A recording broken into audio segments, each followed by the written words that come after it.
sur BX1 +. En attendant, on va se demander quel effet cette crise et ce confinement peuvent avoir sur les parents, notamment le fait de devoir garder ses enfants qui ne vont plus à l'école. Une étude de l'Université catholique de Louvain s'est penchée sur la question avec plusieurs constats. Il n'y a pas réellement d'augmentation du nombre de burn-out parental pendant ce confinement, mais par contre, il y a des situations et des résultats très différents en fonction de ses habitudes et de son milieu de vie habituel. Pas de burn-out parental pour les enfants les plus âgés, mais plus de burn-out parental par contre pour les enfants de parents en bas âge et pour ceux qui ont dû consacrer aussi du temps au télétravail. C'est le constat des chercheurs. Jim Moskowitz décortique cette étude maintenant avec une psychologue de l'UCL. Bonjour Elsa Guillier. Bonjour. Vous êtes psychologue, vous travaillez notamment en collaboration avec l'UC Louvain. On va s'intéresser à une étude qui est sortie de l'UC Louvain. Ils ont sondé 1300 parents et on a dans ces résultats moins de burn-out parental maintenant qu'avant cette crise sanitaire. C'est un chiffre qui est un petit peu surprenant. Comment est-ce qu'on l'analyse ? Alors, il n'y en a pas forcément moins. En tout cas, nous, notre hypothèse de départ, c'est qu'on risquait d'en avoir plus à cause de cette situation particulière du confinement. Et en fait, c'est plus ou moins les mêmes chiffres, à quelque chose près, effectivement, un tout petit peu moins.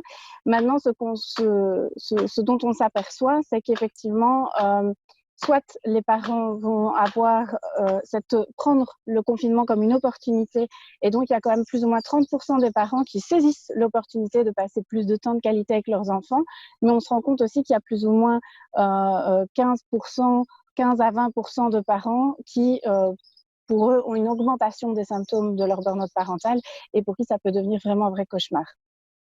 On aurait pu, vous l'avez dit, s'attendre à ce que la situation soit beaucoup plus inquiétante après toute cette période d'angoisse et avec surtout des parents et des enfants qui restent à la maison tous ensemble pendant 2 mois. Le fait qu'il y ait moins d'activités parascolaires, extrascolaires, moins de cours, moins de courses pour les parents, c'est ça qui explique aussi que ça freine ce chiffre ?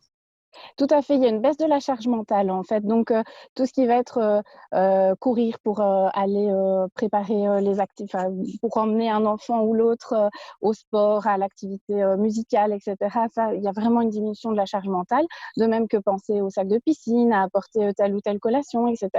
Donc vraiment, il y a plein d'éléments qui font que les parents courent moins pour le moment et ont moins de choses à penser et à organiser, qui peut entraîner effectivement le fait qu'il y ait une diminution des symptômes d'épuisement parentaux pour certains parents.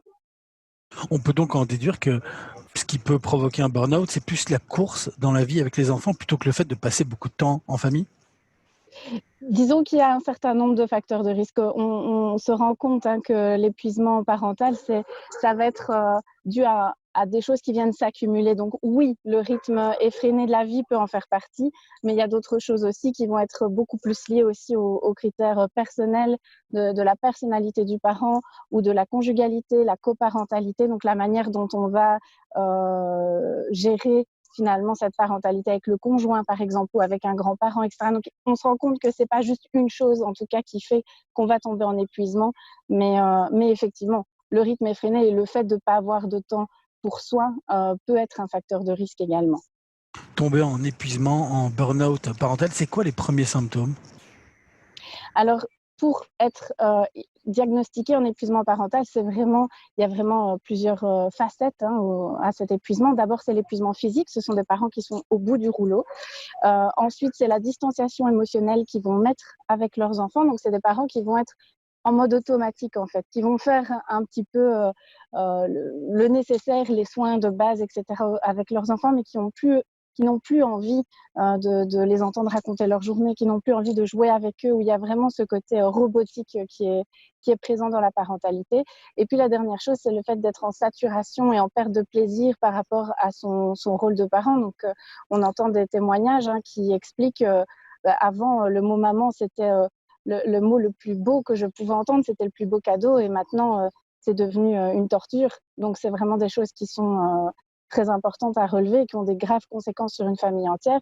Et ce qu'il faut signaler aussi, ce qui est très important, c'est que le moment où on bascule dans l'épuisement parental, il y a vraiment une notion de contraste qui est présente. C'est-à-dire que ce ne sont absolument pas des parents qui étaient négatifs avec leurs enfants par avant, qui étaient ni négligents, ni violents. C'était vraiment des parents justement qui essayaient de bien faire. et ils ne se reconnaissent plus. Il y a vraiment un gros décalage entre le parent qu'ils étaient avant et celui qu'ils sont devenus maintenant. Et ça, c'est très difficile à gérer pour eux. On n'aura pas de retour à la normale normalement durant cet été. Par contre, on risque d'avoir une rentrée en septembre avec les écoles, avec les activités extra-parascolaires. Comment, quand on est parent, on évite de retourner dans ce rythme qui peut nous plonger dans un burn-out parental?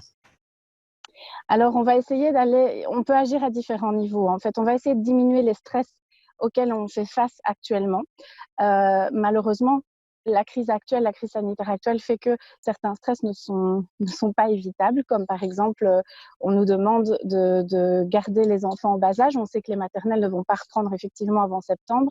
On a remarqué notamment que dans les facteurs un peu plus pesants, dans les facteurs de risque du burn-out parental en ce moment, le fait d'avoir des enfants en bas âge qui nécessitent une attention constante, entre autres, parce qu'il y a aussi les enfants à besoins spécifiques et la période de l'adolescence où c'est aussi compliqué à gérer actuellement.